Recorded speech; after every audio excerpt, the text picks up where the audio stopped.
civilmedia.mk. Слободно, независно, отворено. Што се добива со измените во новиот закон за градба, со оглед на тоа дека опозицијата имаше свои видувања, некои негативни реакции. Јас ова би го споила и со реакцијата на Регулаторната комисија за енергетика, која инсистира во истиот тој закон при издавање на одобрение за градба да инвеститорите да се обврзат секоја таква градба да биде вклучена во организиран систем за топлинска енергија. Благодарам за поканата прво. Овој сет на прашање кој што го поставивте ќе го поделам во неколку дела. Прво, реакцијата на опозицијата, мислам дека малце се користи сега некаков си предизборен период за да се спомнуваат повеќе работи. Жал ми е мене што истите тие луѓе, истите тие ликови, кога 29 пати се носеше законот за градење, тоа не го спомнуваја, бидејќи во изминатиот период, јас во тогашно време бев пратеник во собранието и знам дека чисто заради лукративни причини беа носени закони за градење, се со цел да му се удоволи на поединечни случаи. Целта овде на носењето на измените на овој закон, покрај усогласувањето во делот со одредбите од Законот за инспекцијски надзор и Законот за прекршоци, ние внесовме неколку работи за кои што сметаме дека ќе биде целосно лесната процедурата, не она што се обидуваше опозицијата да го прави во смисла на тоа да се плашат луѓето ако евентуално купуваат стани така натаму и така натаму. Туку целта е како да ги олесниме постапките. На крајот се сведува на тоа дека доколку во дадениот рок бидат завршени имотно-правните работи, дека до одобрението за градба, значи 100% треба да бидат реализирани имотно-правните односи. Значи, нашата цел беше дека во одредена градежна парцела, доколку 90% и спорувам за 10% кои што се под Република Македонија, може да дојде до оформување на парцелата, значи доколку се решат имотно-правните односи, ако се тие претходно нерешени, меѓутоа до добивањето на одобрението за градба, тоа е членот 10 кој што го регулира тоа, да бидат решени тие имотно-правни односи. Значи правиме одредено олеснување на постапката, така да ништо не е страшно, апсолутно, само олеснуваме делот на можат делот објектите кои што се градат побрзо се изградат да не чекаат и тие 10%, значи пак сакам да потенцирам, се однесува доколку тие 10% се под драма. Инаку, апсолутно, законот тоа не го дозволува. Тоа е едната измена, исто така со оваа измена на законот се уредува дел на постапка за дислокација на нафтовод, продуктовод, значи магистрален гасовод, магистрален топловод, се со цел да се прави одредена нивна дислокација, се со цел да може да се изгради одреден државен пат, автопат, железничка пруга и така натаму. Тоа се, значи, станува збор за неколку измени, се обидоа да направат опозицијата некаква фама во смисла на тоа дека нешто се случува, не се случува ништо, едноставно имаме само леснување на процедурите и другиот дел е усогласување со Законот за прекршоци и инспекцијски надзор. Во делот на второто прашање кој што ми го поставивте од она што директорот на Регулаторна комисија господинот Мислимовски го кажа, значи да, дел е од владините политики да се разбира има приклучување на градбите на организиран систем на топлинска енергија. Јас само сакам да потенцирам, бидејќи во Министерството се работи на нацрт закон, значи тој не е истакнат нити на ЕНЕР, за да ги добиаме и сите забелешки од сите институции. Ние ги имаме предвид сите размислувања кои што стигнуваат до нас, бидејќи претходно се водела одредена дебата, не само од Регулаторната комисија, се водела дебата и од голем дел на комори, невладини организации и така натаму. Нашата цел е, бидејќи сметаме дека утре или други ден треба да се донесе законот за урбанистичко планирање, кој што треба да биде компатибилен со законот за градење, да дел од тие одредби, тоа подразбира поедноставување, олеснување на одредени процедури, меѓутоа внимавање на сите оние проценти, како што внимававме за законот за урбанистичко планирање, да направиме еден сериозен баланс во делот на стопанскиот развој на државата од една страна и се разбира заштитата на животната средина, зеленила и така натаму. Така да секој онај кој што на одреден начин дава одредени сугестии, мислам дека ќе бидат од наша страна прифатени, се разбира добронамерни, кои што се во интереси за граѓаните и за компаниите, нормално и со законот за урбанистичко планирање кој што неколку месеци беше во собраниска процедура и се уште очекувам на второ читање овие денови да биде донесен, ќе се поставиме така да навистина направиме еден одличен закон кој што ќе биде општо прифатлив за сите, не само политички партии и пратеници, туку и за сите оние кои што ќе функционираат врз база на него. Што уште е инкорпорирано во законот за урбанизам што очекувате да биде изгласан, освен ова што е имплементарано на законот за градење? Зборував за делот на законот за градење. Прво сакам да објаснам дека ние некаде во мај месец го внесовме во собраниска процедура. Дел можеби од јавноста не знае, тоа јас и на утрешната седница планирам да го соопштам. Значи некаде 8-9 месеци во рамките на во рамките на комисијата на Министерството за транспорт, врски и екологија во собранието беше формирана работна група која што одржа голем број на состаноци. Таму членови беа покрај ние од ресорното министерство кои што ја представувавме владата, беа исто така голем дел на пратеници од сите политички партии и интензивно работевме на усогласување на одредби кои што ќе го направат уште подобро да биде законот, се разбира од оној кој што беше од наша страна преку владата предложен до собранието. И тоа се случи, ние направивме согласување, помина на Комисијата за транспорт и врски во второ читање, исто така и на законодавно-правната комисија. Претходно сакам да потенцирам дека тој беше прикачен на ЕНЕР во редовна постапка во собранието, исто така меѓу двете читања, меѓу првото и второто читање беше организирана јавна расправа на која што навистина имаше голем број на присутни од сите овие фели кои што претходно ги спомнав, кои што ги дадоа своите забелешки. Сакам да потенцирам дека голем дел на тие забелешки се инкорпорирани. Што подразбира тоа? Значи во законот имаме на пример зголемен тип на транспарентност. Ако законот за урбанистичко планирање и законот за градење е еден тип на устав во градежништвото и урбанизмот, ние сметаме дека транспарентноста е еден од главните чинители. Значи секој генерален урбанистички план, детален урбанистички план и така натаму едноставно биде и по веб страните на општините и оние сите кои што се донесувачи на тие планови.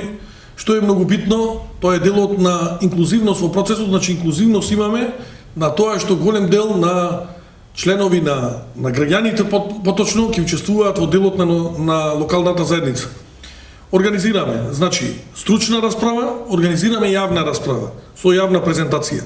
Така да опфатени се сите чекори да кога се носи еден генерален урбанистички план или детален урбанистички план ако е конкретно, значи сето на население кој живее таму да биде покането на состанок, дали ако станува збор за стручно лице или граѓанин, кој што ќе го даде своето учество во делот на она што ќе значи носење на тој план. Значи делот на се она што значи проценка на заштита на јавниот интерес апсолутно е опфатено и по дефиниција и по се она што навистина значи јавен интерес, исто така и правото на приватна сопственост кое што е заштитено со уставот и законите. Тоа е опфатено. Олеснување на голем дел на постапки кои што и процедури при носењето на плановите. Значи имаме транспарентност, се меѓутоа имаме имаме значи поедноставување на процедури, меѓутоа имаме транспарентност за секој учесник кој што за секој граѓанин биде вклучен.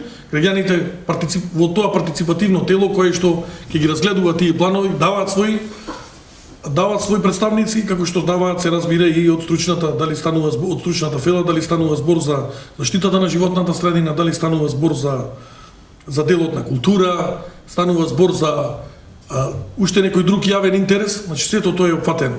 Така да сметам дека врз база на сите тие согласувања, значи имаме во дел скратување на постапки, имаме на суспендирање на акти, согласностите кои што ги издава Министерството во делот на урбанистичките планови да може до ограничено да оди, да не може до безброј пати и сведовме на тоа дека во рок од 4 месеци од носењето на овој закон, објавувањето во службен весник, да оставиме рок од 4 месеци, така и последниот предлог нашиот беше 6, меѓутоа во консултација со правниците 4 месеци да се направи одредено прилагодување на прописите, значи прописите како што се правилници, нормативи и сите други подзаконски акти кои што треба да се донесат, се со цел навистина да тој дел башка од законот со подзаконски акти биде целосно уреден, се со цел да биде во интерес, се разбира, најмногу на граѓаните.